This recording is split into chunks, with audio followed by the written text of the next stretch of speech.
하나님의 선하심을 믿으면 복을 받습니다. 이 말씀을 증거하겠습니다.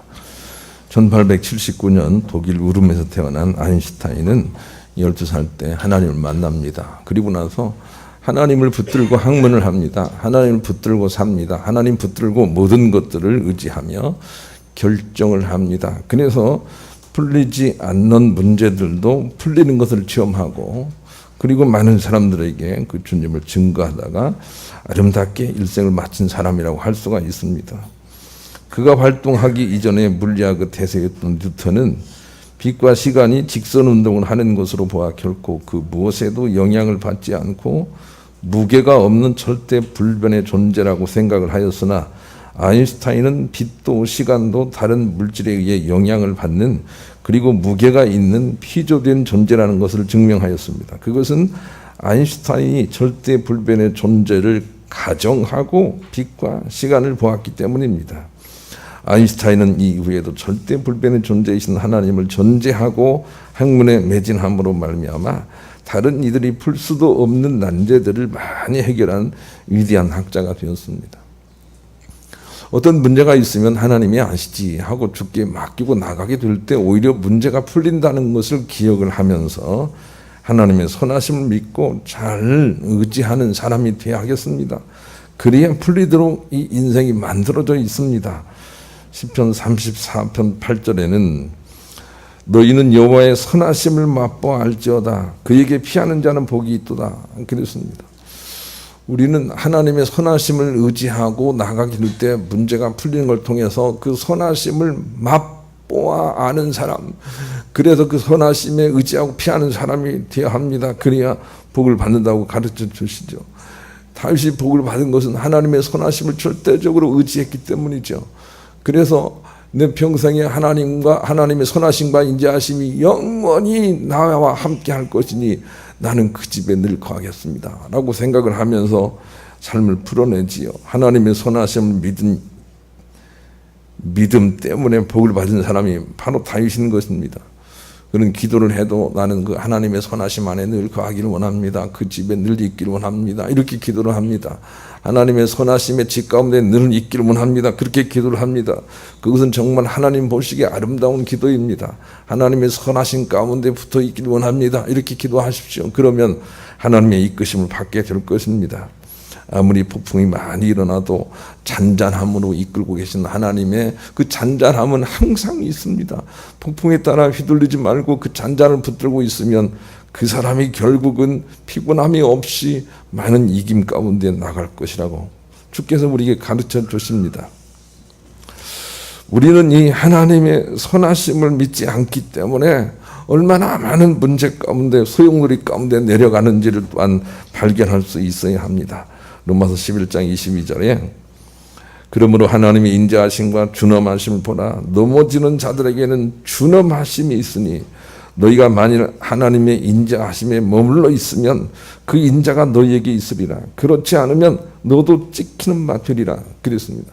하나님의 선하심 가운데 늘 붙들려 있어야 됩니다. 도무지 이해가 되지 않는 상황이 있어도 하나님의 선하심을 의지하고 아인슈타인처럼 넘어가야 됩니다. 그래야만 우리가 화를 면할 수가 있습니다. 그러나 그렇지 않으면 우리도 역시 찍히게 되는 거지요. 세상의 경랑 가운데 자기 자신도 힘들고 어려운 피곤한 인생을 살게 되는 것입니다. 저도 한번 그런 경험이 있어요. 제주도에서 인천에서 제주도까지 세월호를 타고 한번 학생들과 함께 수련을 간 적이 있다고요. 그런데 태풍 뒤끝이라 굉장히 배가 많이 흔들렸어요. 학생들은 다 괜찮은데 지도자인 내가 멀미를 막 심하게 하는 거예요. 그래가지고 물경 몇 번 토했는지 기억도 안 나네. 한 6번 토했을 거예요. 그래도 이 멀미가 가라앉지 않는 거예요. 그래서 궁리 하다가 배 갑판에 올라가서 저 멀리 있는 그 제주도 쪽에 있는 불빛을 바라보고 마음을 안정시켰더니 그랬더니 가라앉아요. 멀미가 가라앉아요. 인생의 멀미가 있으면 우리가 해야 될 일은 저 멀리 영원한 진리를 바라보고 마음을 안정을 시키면서 나아가는 것입니다. 그냥 이 문제 같이 휘둘리는 게 아닌 것입니다. 멀리 바라보고 평안을 도모해야 됩니다. 진리신 하나님 바라보고 평안을 늘 도모하며 살아가야 됩니다. 그래야 우리가 이길 수 있는 세상 가운데 있습니다. 그래서 진리 하나님, 선하신 하나님을 늘 묵상하는 게 중요합니다. 그래야 삶이 풀립니다. 다윗은 다른 것을 묵상하지 않고 하나님을 묵상합니다. 진리 하나님, 사랑의 하나님을 묵상합니다. 그래서 복 있는 사람은 죄인의 길에 악인의 길에도 따르지 않고 오만한 자의 자리도 나가지 않고 늘 좌로 여호와의 말씀 율법, 지금으로 얘기하면 사랑이죠.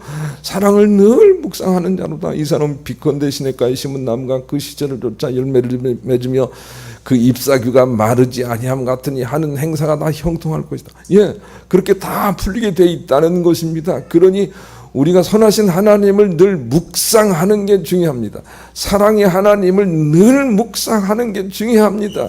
문제를 묵상하지 않는 게 중요한 것입니다. 서늘한 그 나라를 묵상하는 게 중요합니다. 더워 죽겠다고 더운 것을 묵상하지 않는 게 중요합니다. 문제를 묵상하지 않고 사람을 묵상하지 않고 늘 선하신 하나님, 하나님의 나라를 늘 묵상하면서 이겨 사는 것입니다. 우리가 그 나라를 묵상하며 문제에 휘둘리지만 않으면 우리는 자꾸 강한 자로 무장이 되어서 나오게 될 것입니다. 그것이 하나님의 뜻인 것이죠. 하나님은 선 자체이심으로 항상 우리를 좋게만 여기시고 우리의 장점만을 보시는 분이십니다. 하나님이 우리를 심판하시고 우리를 나쁘게 본다고 생각하면 안 됩니다. 욥의 시험에 들게 됩니다. 욥이 시험에 드는 순간에도 하나님은 마귀 사단을 향해서 욥을 보라, 저만큼 의로운 사람이 있느냐 하고 항상 좋으심만을 보이시는 분이십니다. 하나님은 항상 좋으신 분이십니다. 다만 사람들이 그것을 믿지 못함으로 삶을 두려워하게 되고 그 두려움이 다시 그 두려움마다 사단의 가시를 두어 우리로 하나님의 그 선하심이 다시 돌아오게 하시려는 분도 바로 하나님의 선하심입니다. 선하신 하나님이십니다. 율법도 역시 그런 배경에서 주어진 것입니다. 마치 공부를 스스로 하지 않는 이들에게 숙제를 주어서 스스로 학문으로 돌아오게 하시려는 것과 같은 의미로 율법이 주어진 것입니다. 또 어떤 경우라도 하나님은 우리를 위하여 계시는 분이시고 우리의 변호인이시며 보호자이시고 선한 목자이심을 발견하고 의지하여 살아야 됩니다. 그래야 우리가 복을 받을 수가 있습니다. 그래서 예수님은 우리를 고발하시는 분이 아니십니다. 하나님은 우리를 항상 좋게만 여겨주시는 분이십니다. 그 하나님을 우리가 만난다면 변화된 인생을 살게 될 것입니다. 그래서 예수님이 이 땅에 친히 오셔서 그렇게 말씀하십니다. 얘야, 나는 너희들을 고발하려는 게 아니고 너희들을 고발하려고 하는 자는 차라리 너희들이 그렇게 의지하는 모세다. 이렇게 말씀하고 계세요. 오늘 본문이 그런 내용이에요. 본문을 한번 읽어보십시다. 시작. 내가 너희를 아버지께 고발할까 생각하지 말라. 너희를 고발하는 이가 있으니 곧 너희 바라는 자 모세니라. 하나님이 우리를 벌 주시는 분이라고 생각한다면 여러분 크게 벌을 받게 될 것입니다. 하나님은 우리를 벌 주시는 분이 아니십니다. 하나님은 우리가 잘못해도 잘못했다고 하지 않으시고 우리의 장점을 말씀해 주시는 분이십니다. 이 하나님을 발견해야 우리가 복을 받습니다. 아브라함은 그 하나님을 발견했습니다. 그리고 나서 어떤 일이 있어도 하나님의 생명, 선하심을 의지하고 승리해낸 사람이 됐습니다. 우리도 그런 믿음을 본받아야 아브라함의 축복으로 나갈 수가 있습니다. 히브리서 11장 17절로 19절을 같이 한번 읽어보겠습니다. 아브라함 본받아야 할 우리 믿음입니다. 읽습니다. 시작. 아브라함은 시험을 받을 때에 믿음으로 이삭을 드렸으니 그는 약속들을 받은 자로 돼 그 외아들을 드렸느니라. 그에게 이미 말씀하시기를 내 자손이라 칭할 자는 이삭으로 말미암으리라 하셨으니 그가 하나님이 능히 이삭을 죽은 자 가운데서 다시 살리실 줄로 생각한지라. 비유컨대 그를 죽은 자 가운데서 도로 받은 것이니라. 예수님의 비유예요. 하나님이 생명이시고 결단코 우리를 나쁘게 여기실 분이 아니라는 믿음을 가지고 죽음을 맞이하면 주님이 그 죽음 가운데 생명으로 도로 살려내신다는 겁니다. 부활입니다. 아브라함은 그런 믿음을 가지고 있었습니다. 자기 아들이 제물로 바치라는 하나님의 명령에 의해서 제물로 바쳐지지만 하나님은 생명이시기 때문에, 선 자체이시기 때문에 결단코 우리 아들을 죽이시지 않는다는 믿음을 가졌더라는 겁니다. 그랬더니 하나님께서 그 예물은 받으시고 그를 살려내셨습니다. 그러니 우리에게도 어떤 믿음이 요구되는지를 그를 통해서 배울 수가 있습니다. 힘들다고 해서 아이고 죽겠다라고 그렇게 말하면 안 됩니다. 힘들어도 하나님의 선을 믿고 의지하고 입술과 마음을 지킬 때 하나님께서 자꾸 생명으로 그것을 소생시켜내는 것입니다. 그것이 이 시대에 하나님이 하시는 창조 역사입니다. 지금 이 시대는 하나님이 우리 그 믿음 가운데 창조를 하시는 것이죠. 그러니 범사를 우리가 선하신 하나님을 믿고 의지하고 흔들리지 말아야 되겠어요.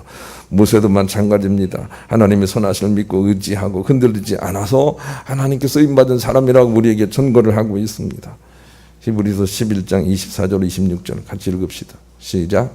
믿음으로 모세는 장성하여 바로의 공주의 아들이라 칭함받기를 거절하고 도리어 하나님의 백성과 함께 고난받기를 잠시 죄악의 낙을 누리는 것보다 더 좋아하고 그리스도를 위하여 받는 수모를 애굽의 모든 보화보다 더 큰 재물로 여겼으니 이는 상 주심을 바라봄이라. 예, 선하신 하나님, 좋으신 하나님을 바라봤기 때문이에요. 선하신 하나님을 바라보고 고통 가운데 있는 것이 세상의 부귀 영화 재물을 누리는 것보다 낫다고 생각을 한 거예요. 우리가 그런 존재로 부름받았다고요. 우리에게 이미 그 모든 것들이 주어져 있다고요. 그 하나님이 우리 가운데 계시다고요. 그 하나님을 우리가 찾아야 됩니다. 하나님이 없으셔서 우리가 하나님을 찾는 게 아니에요. 그 하나님은 우리 가운데 언제나 계셨단 말이에요. 그것을 찾으라 구하라 그렇게 말씀하시고 찾은 자는 복이 된다고 말씀해 주세요. 원하옵기는 여러분이 그 하나님을 만난 자가 되기를 소망합니다. 그리고 이제는 붙들고 사셔서 창조하시는 하나님의 능력에 참여하시고 승리하시는 여러분 될 수 있기를 간절히 소망합니다. 그런 마음으로 복음서가 230장 1절과 2절을 부르겠습니다. 그러기 위해서는 첫째로 낭패를 보거든 신속하게 선하신 하나님께 돌아와 다시 시작을 해야 되겠어요. 마치 우리가 뜨거운 냄비에 살이 닿으면 그냥 놀라서 깜짝같이 손을 떼는 것처럼 우리가 인생 살다가 낭패를 보면 빨리 문제에서 눈을 들어 하나님 바라보고 주께 돌아와 주님 의지하고 내어 맡기고 마음의 평안을 유지해야 됩니다. 그것을 놓쳐버리면 많은 문제가 생기기 때문이죠. 다윗도 하나님의 은혜를 받았으나 그러나 어느 순간 이쁜 여자를 쳐다보고 그냥 마음이 뺏겨버렸어요. 그래서 남성 여러분, 이쁜 여자를 쳐다보지 마세요. 큰일 납니다. 이쁜 여자 쳐다보지 말고 좀 못생긴 여자를 좀 쳐다봐요. 그냥 시험에 들지 않아요. 다윗도 이쁜 여자를 쳐다보고 그냥 마음 뺏겼어요. 그리고 나서는 그냥 얼마나 나쁜 짓을 해요. 예, 나쁜 짓을 왕창 해버렸다고요. 그런데 다윗이 잘한 것은 무엇이냐면 하나님의 사자가 와서 너 나쁜 놈이지, 나쁜 짓 했지 라고 얘기를 하는데 그래요, 맞아요, 내가 나쁜 짓 했어요 라고 말했다는 것입니다. 이것이 다윗이 잘한 거예요, 위대한 거예요. 이 순간을 놓쳐서 힘들고 어려운 인생을 사는 사람들이 한둘이 아니에요. 잘못할 수 있어요. 그러나 하나님이 책망하실 때 내가 잘못했어요 라고 말하는 것은 성을 빼앗는 것보다도 위대한 승리자가 되는 것입니다. 그래서 우리는 인생 살다가 조금이라도 어그러짐을 보면 선하신 하나님을 놓쳤구나 라고 생각하고 빨리 주님께 달려와야 됩니다. 사울처럼 변명하다가는 결국은 그냥 자기와 자기 가문이 다 멸종당하고 맙니다. 변명하면 안 됩니다. 어린 아이처럼 마치 부모가 자기 눈앞에 어른거리지 않으면 막 견디지 못하고 울어서 부모를 갖다 놓고 다시 천진난만하게 노는 것처럼 우리는 신앙생활이 선하신 하나님 그분이 항상 우리 가운데 없는 것을 못 견뎌 하는 사람이 되어야 합니다. 그리고 마음의 평안을 늘 도모해야 되는 것입니다. 인생의 숙제가 많아지면, 인생의 과제가 많아지면, 인생의 기도 제목이 많아지는 것은 바로 우리가 그 하나님께 돌아오라는 메시지라는 것을 성경이 또 우리 가운데 가르쳐 주십니다. 그래서 모세 율법이 나오는 거예요. 율법은 하나님께 붙어서 살지 못하는 우리에게 준 우리를 참소하는 것이 되고 있다는 것을 통해서 이 모세 얘기를 하고 있는 거예요. 우선 로마서 3장 19절 20절 율법 얘기를 한번 들어보겠습니다. 율법 한번 읽겠습니다. 시작. 우리가 알거니와 무릇 율법이 말하는 바는 율법 아래에 있는 자들에게 말하는 것이니 이는 모든 입을 막고 온 세상으로 하나님의 심판 아래에 있게 하려 함이라.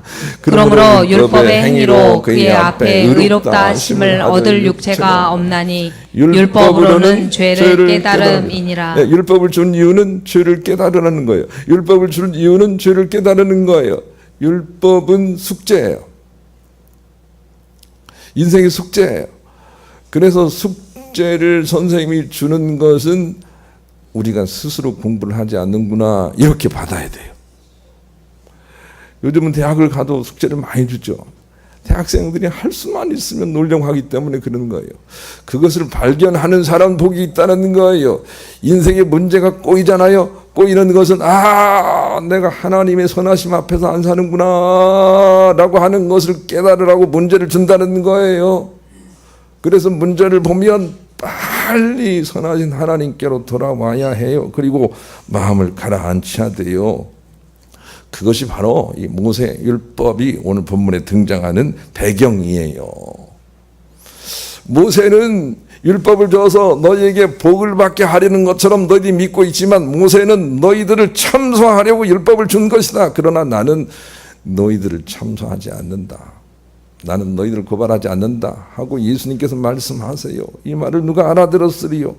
하나님은 우리를 고발하시는 분이 아니세요. 하나님은 우리가 잘못되기를 원하시는 분이 아니세요. 하나님은 어떻든 우리의 장점만 보시는 분이세요. 믿어야 해요. 하나님은 어떻든 우리의 장점만 보시는 분이세요. 믿어야 해요. 그 선하신 하나님을 만난 자들은 다 복을 받을 거예요. 그래서 바울은 바울이 얘기죠. 한 얘기예요. 율법을 주신 것은 우리가 하나님을 모시고 살지 않기 때문이구나 라고 하는 걸 깨달은 거예요.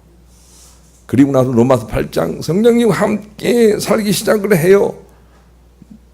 이게 바울의 위대한 점이에요. 우리도 문제가 어그러지는 걸 보면 하나님 앞에 살고 있지 않다 하는 것을 우리가 깨달아야 해요.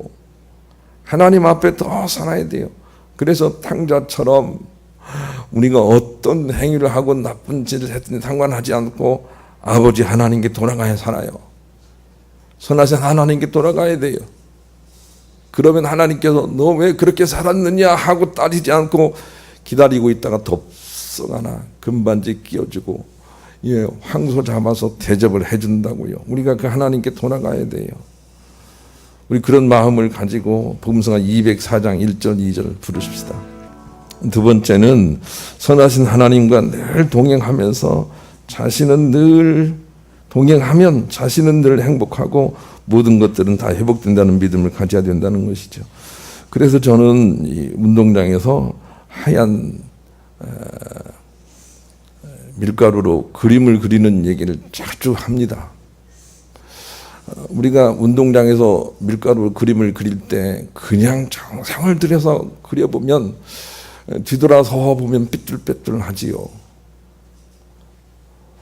그런데 표대를 정하고 그냥 담대히 나가면 아주 뒤돌아볼 때 아주 반듯하게 펴 있는 것을 우리가 보게 되는 것처럼 우리는 선하신 하나님 의지하고 어떤 연장 속이라도 가면서 주님을 놓치지 않으면 주님이 그 모든 것들을 다 손으로 풀어내십니다.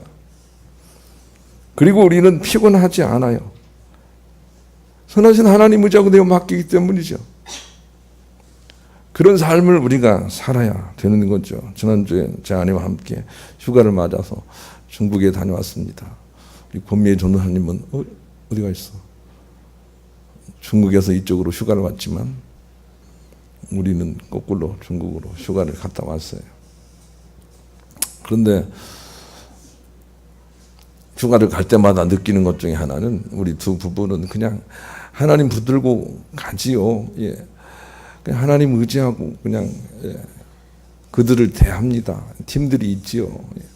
그런데 어쩌면 늘 우리가 그거를 체험해요. 그냥 하나님께 맡기고 의지하면 사람들이 다 행복해하고 다 회복이 되고 또 좋게 바꿔주시는 역사를 너무 많이 체험을 해요. 그래서 돌아오면서 비행기 안에서 자꾸 이 주님이 옛날 유행가 하나를 떠올리게 하셔서 자꾸 믿음의 승리를 이렇게 가르쳐 주세요. 옛날 유행가가 뭐냐면 박인희 씨가 부른 방랑자라는 그런 유행가가 자꾸 떠올라요. 가사가 한번 들어보시죠. 그림자 벗을 삼아 걷는 길은 서산에 해가 지면 멈추지만 마음에 님을 따라 가고 있는 나의 길은 꿈으로 이어진 영원한 길. 방랑자여 방랑자여 기타를 불려라. 방랑자여 노래를 불러라.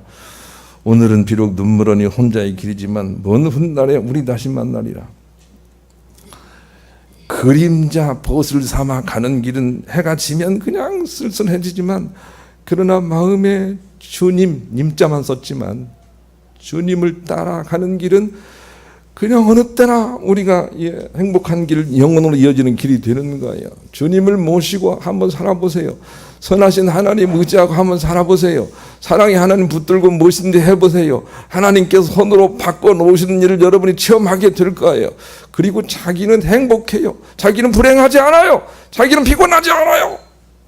그냥 하나님의 선하신 가운데 나는 거하기 때문이죠. 바울이 발견한 비결도 그거야. 내가 일체의 비결을 배웠노니 내게 능력 주시는 자 안에서 내가 모든 것을 할 수 있다고 고백을 하고 있어요. 그것은 우리가 만나고 체험해야 돼요. 이 좋은 것들을 주님이 우리 가운데 주셨는데 우리는 그냥 지금도 뭉랑에 그냥 휘둘려 가지고 온갖 에너지를 다 잃으면서 살고 있어요. 바울은 그렇지 않아요. 타락하고 성적으로 물러난 고린도 교회에 묵기도 하고 다니면서도 그냥 바울은 선하신 하나님 붙들고 그냥 일을 감당을 해요. 고린도전서 2장 4절 9절 같이 읽읍시다. 읽습니다. 시작. 내 말과 내 전도함이 설득력 있는 지혜의 말로 하지 아니하고 다만 성령의 나타나심과 능력으로 하여 너희 믿음이 사람의 지혜에 있지 아니하고 다만 하나님의 능력에 있게 하려 하였도다. 그러나 우리가 온전한 자들 중에서는 지혜를 말하노니 이는 이 세상의 지혜가 아니요 또 이 세상에서 없어질 통치자들의 지혜도 아니요 오직 은밀한 가운데 있는 하나님의 지혜를 말하는 것으로서 곧 감추어졌던 것인데 하나님이 우리의 영광을 위하여 만세 전에 미리 정하신 것이라. 이 지혜는 이 세대의 통치자들이 한 사람도 알지 못하였나니 만일 알았더라면 영광의 주를 십자가에 못 박지 아니하였으리라. 기록된 바 하나님이 자기를 사랑하는 자들을 위하여 예비하신 모든 것은 눈으로 보지 못하고 귀로 듣지 못하고 사람의 마음으로 생각하지도 못하였다 함과 같으니라. 우리가 눈으로 아무것도 보이는 것이 없고요, 들리는 것도 없어도 그냥 그 선하신 하나님 의지하고 나가면 그것이 나타나도록 주께서 역사하신다는 거예요. 그래서 선하신 하나님을 붙들고 여러분 해보시기를 바라요. 오늘도 많은 사람들이 휴가를 갔는데 선하신 하나님 붙들고 갔기를 소망해요. 아직 휴가 갈 날이 남은 사람들은 기도하면서 선한 하나님께 모든 걸 맡기고 또 의지하고 한번 해보세요. 하나님께서 다 손으로 바꿔놓으세요. 그게 하나님의 창조란 말이에요. 하나님의 선하심을 믿고 굳게 붙들어야 되겠어요. 영성과 데이비드 호킨스는 이런 말을 했습니다. 의식 연구를 통해서 밝혀진 바는 사람의 어떤 태도의 선택이 바로 모든 의식의 장 전체를 초대하게 되고 그것은 부지불식간의 성격과 생각을 지배하게 됩니다. 순간의 선택이 모든 것을 달리하는 것입니다. 그렇게 말을 했어요. 사람이 어떤 것을 그 근원에 선택하여 가지고 있느냐라고 하는 것이 결국 모든 것들에 영향을 미치게 돼요. 그래서 선하신 하나님을 선택하고 의지한 사람들은 인생이 선하게 된다는 거예요. 하나님 어떻게 그럴 수가 있습니까? 라는 믿음을 가지고 있는 사람들은 그렇게 인생이 어그러지게 된다는 거예요. 하나님 그래도 난 당신의 선화를 믿습니다 하고 우리의 핵심 가치가 손으로 무장된 사람들은 인생이 펴지는 것을 보게 될 것이다. 이것이 성경도 우리 가운데 반복해서 가르치는 바인 것입니다. 영성과 에드워드 레이놀즈는 이런 말을 했습니다. 하나님은 이스라엘 백성에게 자기의 선하심을 보이시고 그들이 그 선하심을 하나님의 성품의 핵심 가치로 생각하기를 바랐습니다. 만약 우리가 사람의 사진을 찍는다면 우리는 그의 손이나 등 또는 발이 아니라 그의 얼굴을 찍어야 합니다. 우리가 어떤 사람을 누구에게 소개하기 위해서 사진을 찍는다고 한다면 그 사람의 외모 중에서 가장 기억에 남고 두드러지는 면을 찍어 보여줘야 하는 것처럼 하나님의 손이나 손가락이 그의 능력과 지혜를 의미하고 그의 면류관은 그의 어미와 통치권을 표시한다면 하나님을 가장 잘 보여주는 그의 얼굴은 바로 그의 선하심입니다. 그의 얼굴이 없는 사진은 그를 대표할 수 없습니다. 그래서 하나님의 선하심을 믿지 않는 믿음은 하나님을 잘못 믿는 거예요. 하나님의 참복으로 나갈 수가 없는 거예요. 하나님 어떻게 그럴 수가 있습니까? 이런 말들은 저주를 불러오는 말이라는 거 우리가 알아야 돼요. 하나님의 선하심을 믿습니다. 이렇게 믿고 의지하게 될 때 풀리게 되는 거죠. 우리는 힘들지만 하나님의 선하심 한 마음을 끝까지 배워내야 합니다. 아직 하나님의 선하심이 내게 부족하구나 이렇게 생각을 해야 됩니다. 하나님의 선하심이 더 충만해지기를 이렇게 한 마음을 배워내면 정말 좋은 날이 올 거예요. 야고보서 1장 6절로 8절을 같이 읽읍시다. 시작. 오직 믿음으로 구하고 조금도 의심하지 말라. 의심하는 자는 마치 바람에 밀려 요동하는 바다 물결 같으니 이런 사람은 무엇이든지 주께 얻기를 생각하지 말라. 두 마음을 품어 모든 일에 정함이 없는 자로다. 요한일서 4장 18절에는 두려움에는 형벌이 있나니 그런데 두 마음과 같은 거예요. 하나님의 선하심으로 한 마음이 되어 있지 않다면 하나님의 기도가 응답이 안 된다고 주께서 말씀을 하십니다. 두 마음을 품으면 형벌이 우리 가운데 따라온다는 말입니다. 그러니 힘들고 어렵지만 하나님의 선하심으로 한 마음을 배우려고 애를 써야 합니다. 이것은 쉽게 되는 일이 아니기 때문에 그런 거죠. 그러나 그 선하심에 끌려 사는 자들은 어떤 상황 무슨 문제 앞에서도 결국은 이김으로 나오게 될 거예요. 하나님의 선하심이 그의 중심의 핵심 가치로 있는 사람들은 결국은 모든 일들을 풀어내는 능력의 사람들이 될 수가 있다는 것이죠.